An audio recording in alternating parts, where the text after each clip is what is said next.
वालेकुम एवरीवन, मेरा नाम डॉक्टर आयशा असद है and welcome to my YouTube channel सेहत की बात। आज जिस टॉपिक पे मैं वीडियो बना रही हूँ वो मुझे उम्मीद है बहुत सारे लोगों की जो कन्फ्यूजन है, सवालात हैं, वो सब क्लियर कर देगा। क्योंकि आज का मेरा टॉपिक है बे औलादी का इलाज मुमकिन है। ठीक है, तो काफ़ी लोगों को समझ नहीं आती है कि हम कब डॉक्टर के पास जाएं, कौन से टेस्ट करवाएं, क्या होना चाहिए क्या नहीं होना चाहिए। इवन ऐसे केसेस भी देखे जाते हैं कि 3 से 4 साल हो जाते हैं शादी को और सिर्फ औरत ही दवाइयाँ खा रही होती है और आदमी का टेस्ट नहीं करवाते हैं।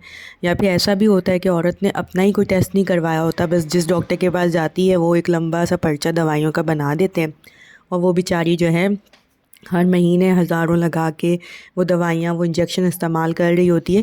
लेकिन वजह जानने की कोशिश ही नहीं की जाती है कि क्यों ऐसा हो रहा है, क्या वजह है। क्योंकि जब तक वजह मालूम नहीं होती हम सिर्फ एक ब्लाइंड ट्रीटमेंट कर रहे होते हैं। हमें उस चीज़ का कॉज़ पता नहीं होता कि ऐसा क्यों हो रहा है, हम उस चीज़ को ट्रीट करें। जैसे काफ़ी चीज़ों में मैंने देखा है थायराइड का टेस्ट नहीं करवाया जाता। इवन विटामिन डी की कमी जो है इनफर्टिलिटी के साथ बहुत क्लोजली एसोसिएटेड है। काफ़ी जोड़ों में ऐसा होता है कि सारे टेस्ट आदमी और औरत के सब क्लियर होते हैं लेकिन विटामिन डी की कमी होती है औरत में और उस वजह से वो कंसीव नहीं कर पा रही होती। और फिर जैसे ही सप्लीमेंट्स दे देते हैं, मल्टीविटामिन्स दे देते हैं और वो फिर कंसीव कर लेती है। तो ऐसी बहुत सी चीज़ें हैं जो मैं इस वीडियो में कवर करूँगी और स्टार्ट से लेकर चलूँगी कि किस तरीके से क्या करना है, कब डॉक्टर के पास जाना है, कौन से टेस्ट करवाने, ताकि एक मुकम्मल जो एक गाइडलाइन होती है ना वो आप सबके पास मौजूद हो और कुछ भी आप लोग मिस ना करें। शादी के बाद कब तक डॉक्टर के पास जाना चाहिए? हमारे माशरे में एक आम रिवाज है कि शादी के बाद बहुत जल्दी जो है फैमिली के लोग मुख्तलिफ़ किस्म के सवालात शुरू कर देते हैं। हर एक को ये फ़िक्र होती है कि जो न्यू कपल है उनका बच्चा कब होगा। और आम तौर पे ये होता है कि 80 से 90% लोग जो है ना इस दौरान कंसीव कर लेते हैं। लेकिन 10 से 15% वो लोग होते हैं जो औलाद की नेमत से महरूम रहते हैं और फिर सख्त ज़हनी अज़ियत, डिप्रेशन का शिकार हो जाते हैं लोगों की बातों की वजह से। और इसमें सबसे ज़्यादा हाथ इनके अपने चाहने वालों का होता है। ठीक है, तो अब ये है कि कब इन्हें जाना चाहिए, कब तक ये नॉर्मल है। तो देखिए, अगर आपकी शादी को 1 ईयर हुआ है और आपकी उम्र अभी 30 साल से कम है तो आप जो है मज़ीद वेट कर सकते हैं कि आप जो है और मज़ीद 6 महीने वेट कर लें। लेकिन अगर आपकी उम्र जो है 30 साल से ज़्यादा है तो जो न्यू गाइडलाइंस हमें कहती हैं कि आपको जल्दी डॉक्टर के पास दिखा देना चाहिए। 1 साल अगर पूरा हो गया आप कंसीव नहीं कर पा रहे हो तो आप डॉक्टर को एक बार ज़रूर चेकअप करवा लें। अब बात ये आती है कि वो 1 साल कैसे हुआ है। 1 साल ऐसे नहीं होना चाहिए जिसमें से 6 महीने हस्बैंड किसी बाहर के मुल्क में था और अब वो 6 महीने आप लोग साथ रहें या सिर्फ 1 महीना साथ रहें, तो ऐसा नहीं होता है। मुकम्मल 1 साल अगर आप लोग साथ रहे हैं, प्रॉपर टाइम गुजारा है साथ में और 1 साल में कंसीव नहीं हुआ है तो आप डॉक्टर को ज़रूर चेक करवाएं। जैसा कि मैंने पहले बताया कि 10 से 15% लोग ऐसे होते हैं जो कंसीव नहीं कर पाते। बाकी 90% लोग ऐसे होते हैं जो 1 साल में या फिर 2 साल के अंदर बिना किसी इलाज के कंसीव कर लेते हैं। लेकिन जो ये 10 से 15% लोगों का रेशो है जो कंसीव नहीं कर पाते हैं, बे औलाद जोड़े हैं, वो भी कंसीव कर सकते हैं। अब जो है हमारी मेडिकल टेक्नोलॉजी बहुत आगे जा चुकी है और बेशक हर चीज़ जो है अल्लाह की रज़ा के साथ होती है, लेकिन हमें बतौर इंसान भी इस चीज़ की कोशिश करनी चाहिए। तो देखें, जब भी आप किसी इनफर्टिलिटी के स्पेशलिस्ट डॉक्टर के पास जाते हैं ना तो बे औलादी की वजह मालूम करने के लिए बुनियादी तौर पे 3 चीज़ों का टेस्ट करवाया जाता है। पहला टेस्ट सीमेन एनालिसिस, सबसे पहला टेस्ट आदमी का होना चाहिए। आदमी के जो जरासीम है, सीमेन है, उसका टेस्ट होना चाहिए क्योंकि टेस्ट सबसे आसान होता है और इसमें बस हमें सैंपल चाहिए होता है सीमेन का और उसमें पता लग जाता है कि स्पर्म की तादाद कितनी है। कम से कम 15 मिलियन फ़ी ml जो है स्पर्म होने चाहिए। 32% जो है ना उनकी जो मोटिलिटी है वो होनी चाहिए और कम से कम 4% जो स्पर्म जो है उनकी शक्ल नॉर्मल होनी चाहिए, मतलब मॉर्फोलॉजी इनकी नॉर्मल होना चाहिए। ठीक है, और फिर इसी तरह जो स्पर्म है ना उसके भी 3 हिस्से होते हैं। एक सर होता है, फिर दरमियानी हिस्सा होता है और एक दुम होती है, पिक्चर में आपको दिख रहा होगा। तो ये तीनों हिस्से जो है ना हमें प्रॉपर चाहिए होते हैं। फिर माइक्रोस्कोप की मदद से देखते हैं, जिनके किसी भी हिस्से में ख़राबी होती है वो एबनॉर्मल स्पर्म काउंट होते हैं। ठीक है, और जो प्रॉपर सही होते हैं वो हमारे नॉर्मल स्पर्म काउंट होते हैं। तो ये बहुत इजी टेस्ट है और इसमें हम बहुत सारे पैरामीटर्स से हम जांच लेते हैं कि आदमी की तरफ से कोई ख़राबी तो नहीं है, ठीक है। फिर दूसरा हिस्सा आता है हम औरत का ओवुलेशन का जांच के, मतलब अंडे उसके हर महीने बनते हैं, रिलीज़ होते हैं या नहीं होते हैं। उसमें ये है कि अगर पीरियड्स ठीक हैं, बिल्कुल जो है कोई प्रॉब्लम नहीं है, पीरियड्स में टाइम पर आते हैं, तो फिर वो हमारे लिए ज़्यादा आसान हो जाता है इन सब चीज़ों को देखना। लेकिन अगर पीरियड्स इरेगुलर हो तो फिर ओवुलेशन का टाइम बहुत आगे पीछे होता है। फिर आजकल उस चीज़ के लिए भी बहुत चीज़ें आ गई हैं हेल्प के लिए, कि ओवुलेशन स्ट्रिप्स आ गई हैं। घर में औरत ख़ुद जो है उनकी मदद से देख सकती है कि कब ओवुलेशन हो रही है। इसके ऊपर भी मेरी वीडियो मौजूद है, आप वो ज़रूर देखें, ठीक है।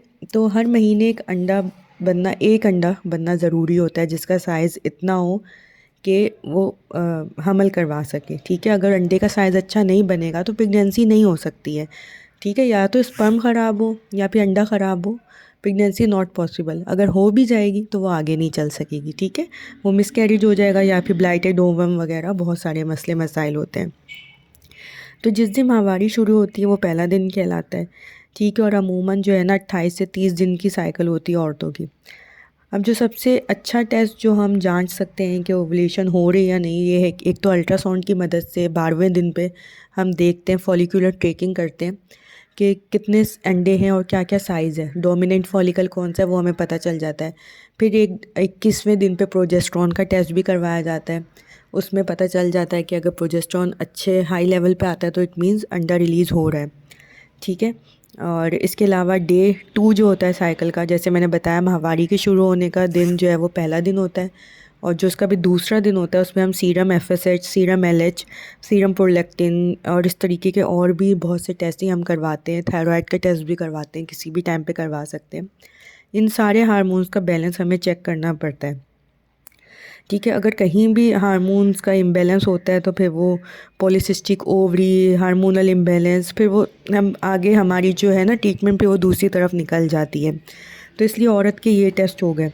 इसमें ये है कि हार्मोन के इम्बैलेंस की वजह से अंडे बुरी तरह मुतासिर होते हैं, और कोई परेशानी की बात नहीं है, घबराने की बात नहीं है। इस बीमारी का इलाज भी दवाओं से हो सकता है, ठीक है।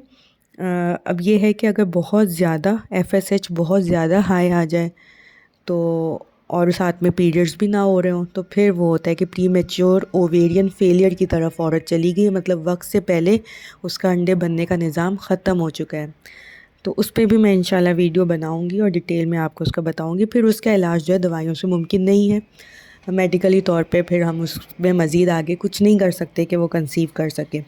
तीसरा टेस्ट होता है ट्यूब्स का टेस्ट, औरतों की ट्यूब्स को देखा जाता है, ठीक है। इसमें ये होता है कि दो तरीके से हो सकते हैं। तो बच्चादानी के मुंह के ज़रिए जो है ना दवाई बच्चादानी में दाखिल की जाती है, जो ट्यूब्स के ज़रिए पेट में दाखिल हो जाती है। इसका एक्सरे लिया जाता है जिसमें डाई, जो दवाई में कह रही हूँ ना, डाई होती है बेसिकली कंट्रास्ट, वो डालते हैं बच्चादानी से निकल कर ट्यूब्स के ज़रिए पेट में जाती हुई, मतलब पूरा दिख रहा होता है। तो साबित हो जाता है कि जो ट्यूब्स है ना वो खुली हुई हैं, कहीं पे भी रुकावट नहीं है। जहाँ पे वो नहीं दिखेगा हमें आता हुआ, हम समझ जाएंगे यहाँ पे कोई ऑब्स्ट्रक्शन है, यहाँ पे रुकावट है, ठीक है। फिर ट्यूब्स चेक करने का दूसरा तरीका भी एक होता है कि मरीज़ को बेहोश करके नाभ के नीचे एक छोटा सा सुराख बनाकर कैमरा, जिसे लेप्रोस्कोपी कहते हैं, पेट के अंदर डालाई जाती है और बराह रास्त अंदर का मुआयना किया जाता है। बच्चादानी के मुंह के ज़रिए दवाई डाली जाती है और पेट के अंदर जाती हुई हमें साफ दिखती है। लेप्रोस्कोपी क्योंकि बेहतर तरीका होता है, क्योंकि इसमें सिर्फ आप ये नहीं देखें कि ट्यूब्स का टेस्ट हो रहा है, नहीं, इसमें अगर हमें उस दौरान कोई रुकावट दिखती है हम वो भी ठीक कर सकते हैं। कोई हमें एडिशंस वगैरह बनी हुई दिखती है हम वो ठीक कर सकते हैं। तो एक तरीके से डायग्नोस्टिक भी हो जाती है कि इलाज भी हो सकता है, ठीक है। और वो बीमारियां जो हमें किसी टेस्ट पे नहीं दिख रही होती हैं, होते हैं ना ऐसे जोड़े, आप सब ने सुने होंगे कि वो कहते हैं हमारे साथ टेस्ट ठीक है लेकिन वजह नहीं पता है, तो फिर उन्हें लेप्रोस्कोपी एडवाइस की जाती है। कि अक्सर जो होता है कि एक फिम्ब्रिया भी होते हैं ट्यूब्स के कोने पे, थोड़े बाल नुमा स्ट्रक्चर होते हैं जो एग्स को आगे जाने में हेल्प करते हैं, उनका फंक्शन नहीं होता है तो एग आगे नहीं जा पाता है। बहुत से ऐसे मसले मसाइल होते हैं जो हम वहाँ पे इजीली देख सकते हैं, चेक कर लेते हैं, ठीक है। और अगर अक्सर ये होता है कि इन्फेक्शन होता है ट्यूब्स में, या फिर वो सोजिश हो जाती है, फूल जाती हैं इन्फेक्शन की वजह से, वो भी हम देख लेते हैं और आपस में चिपकी हुई होती हैं चीज़ें, बारीक झिल्ली बन जाती है। तो फिर इन सब चीज़ों के होते हुए ना कंसीव करना नामुमकिन होता है। तो फिर लेप्रोस्कोपी इसलिए की जाती है कि अगर कोई चीज़ें चिपकी हुई हैं तो कोशिश कर देते हैं कि भाई ठीक हो जाए ये, और एक क्लियर हमारे पास एक पिक्चर आ जाती है जो हमें दूसरा जिसे HSG कहते हैं, स्टेरोसल्फिंजियोग्राफी, उस वाले टेस्ट में हमें नहीं दिख पाती है। लेकिन अमूमन जो है डॉक्टर्स HSG ही करवाते हैं जिनके और भी साथ में मसले हों, लेकिन जिनका कोई समझ नहीं आ रहा होता, अनएक्सप्लेन्ड इनफर्टिलिटी होती है, तो फिर उन्हें डायरेक्ट लेप्रोस्कोपी ही एडवाइस कर दी जाती है। तो अब जो आगे के मुख्तलिफ़ तरीके हैं कि फिर अगर कोई चीज़ साबित हो जाए कि इस चीज़ का मसला है तो फिर उसका हर चीज़ का अलग अलग ट्रीटमेंट है। लेकिन मैं कोशिश करूँगी कि मैं IUI, IVF, ICSI इन इलाजों के ऊपर एक अच्छी सी कोई वीडियो बनाऊँ ताकि आपके जहन में ये जो दूसरे इलाज की टेक्निक्स है ना, उर्दू में ये मसले क्लियर हो सके कि कैसे होता है। तो ये वीडियो फिर वरना बहुत लंबी हो जाएगी अगर मैंने वो सब इसमें इंक्लूड कर दिया। तो मेरी नेक्स्ट वीडियो का ज़रूर इंतज़ार कीजिएगा। ये मैंने आपको एक बेसिक टेस्ट बता दिए, बेसिक एक बात बता दिया कि अगर टेक होम मैसेज क्या है कि अगर आपकी शादी को 1 साल हो गया है, आपकी उम्र 30 साल से ज़्यादा है, तो आपको वेट नहीं करना है। आपको 1 साल के बाद ही डॉक्टर को चेकअप करवाना है। सबसे पहले हस्बैंड का टेस्ट करवाना है। हस्बैंड टेस्ट नहीं करवा रहा है, आपने मेडिसिन नहीं खानी। First husband have to do the test, then आपके टेस्ट भी उनके साथ ही हों और फिर दोनों का साथ में मुआयना हो सके।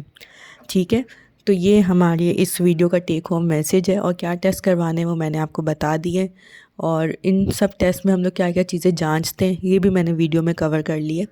मुझे उम्मीद है ये वीडियो आपको पसंद आएगी। अपनी फ्रेंड्स और फैमिली के साथ शेयर कीजिएगा। Subscribe my channel, follow me on Instagram. Next video तक के लिए अल्लाह हाफिज़।